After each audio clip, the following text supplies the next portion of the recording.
Jonathan Taylor might be the most valuable player in the NFL. You look at this team, the Indianapolis Colts, right now, and you think, okay, where would they be without Daniel Jones? Where would they be without DeForest Buckner? Where would they be without Jonathan Taylor? Is Jonathan Taylor so spectacular at doing what he does that somebody who's behind him, whether that's Goodson or whomever, Abdullah, those guys couldn't replicate what he does? Or is Daniel Jones more valuable because who's behind him, who's right now Riley Leonard, cannot do what Daniel Jones does? Is that value? Kind of an interesting question. There's some subjectivity, some stuff that is some criteria that really is beyond the player's control.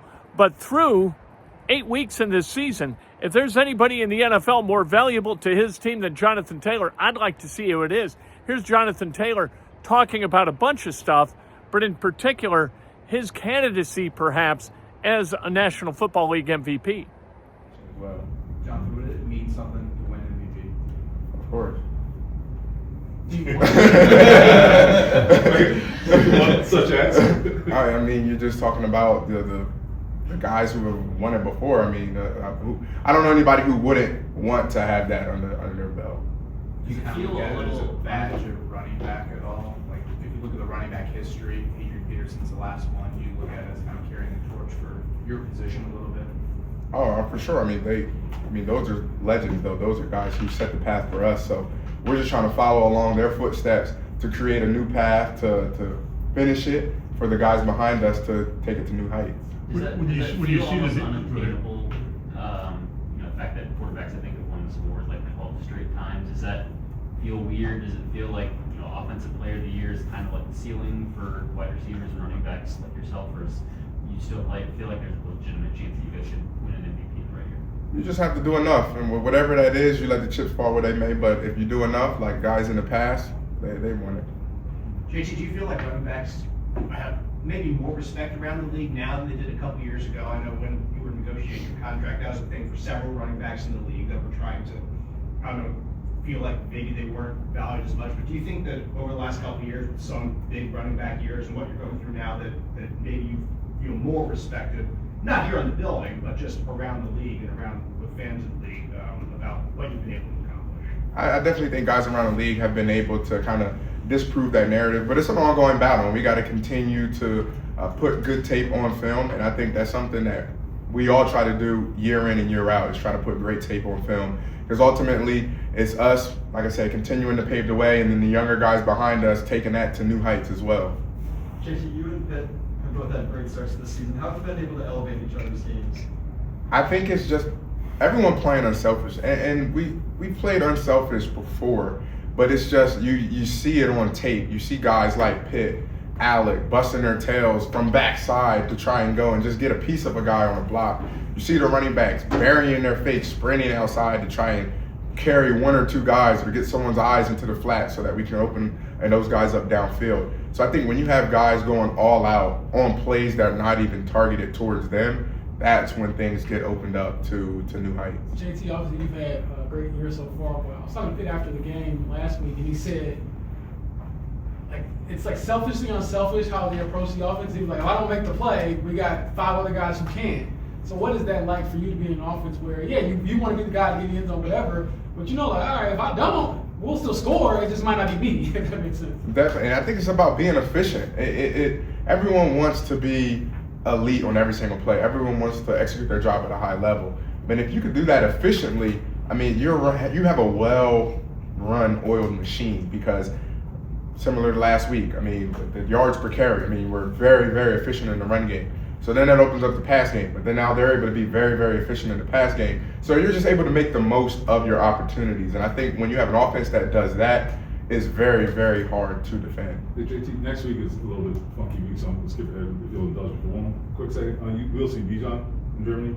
I know you're a guy who watches a lot of backs. Have you watched him a lot? Are there any impressions that stick out to you about him? Oh, definitely. His lateral movement is out of this world. His insane, his cuts, and I think he's going to continue to get even better. He's one of those younger guys that I mentioned that will be able to continue to take this thing to new heights. So for myself, and I know other backs kind of that are same age, older than me, all we want to do is be able to go out there and put great tape on film. I know that he worked out with McCaffrey in the offseason a bit, so I think that was awesome for McCaffrey because, they kind of have similar styles. So I think that was awesome for him to allow him to come in, work with him, and I don't want to say, necessarily take him under his wing, but just pick his brain, allow him to pick his brain, and I think that's going to be something that's really good for the league moving forward. College-wise, you were not at the Heisman ceremony, right? You didn't get invited to No. your last year. I think you missed it. I think you got fifth that year in the voting. Was that a goal for you? Obviously, to win it was probably a goal, but was it a goal to you to even get to New York and be a finalist? Well, I mean, if your goal is just to go there and be a finalist, then I don't know what to tell you. You want to go there and win it. But ultimately, it was one, to win the Big Ten championship, and then, of course, try to win a national championship. But everything else is just a byproduct of going out there and just trying to play my best for my team. So that's just how the chips fall. Even a guy like Melvin Gordon didn't even win, which is crazy. But Mariota did have a good year of the year. But it was just about going out there playing for my team and trying to just be the best player I could be. I think you lead the league in explosives right now. You personally in runs. What do those big runs, even if they're just 12 or 13, what kind of impact do they have on the defense? I think it allows the defense to just sit back and say, hey, we have to put a little bit of emphasis on this. We can't let these guys just march down the field. But then also when you're scheming and you're trying to prevent these explosive plays, but they still happen because we're being so efficient, it kind of takes a toll on them, and you continue to just wear on the team, and eventually those 12s turn into 30s, 40s, or 50s. So I think it's just about taking what the defense gives you, but being able to stay patient. Some guys may get excited. Oh, I had a 12-yard run, I had a 13-yard run. Just stay patient, continue taking what they give you, and ultimately those big ones will come. Thanks, JT. It's interesting talking about the MVP of the league because right now, the Colts by record are the best team in the NFL. So you would expect halfway through the season, people are going to talk about Colts as having a potential MVP candidate on their team. Would that be Jonathan Taylor? Would that be Daniel Jones? It's interesting. It would come from the offense, right? Would it be Quentin Nelson? No guard has ever won MVP in the National Football League, I don't think, unless they played two ways and had a hell of a defensive year. You know what I mean? But who is it on this team that is most valuable to its success and why? You can have a great conversation about that. And I don't know which side of the coin I would land on. Would it be Daniel Jones because that gap between he and Riley Leonard is just bigger than the gap between Jonathan Taylor and the backup running backs?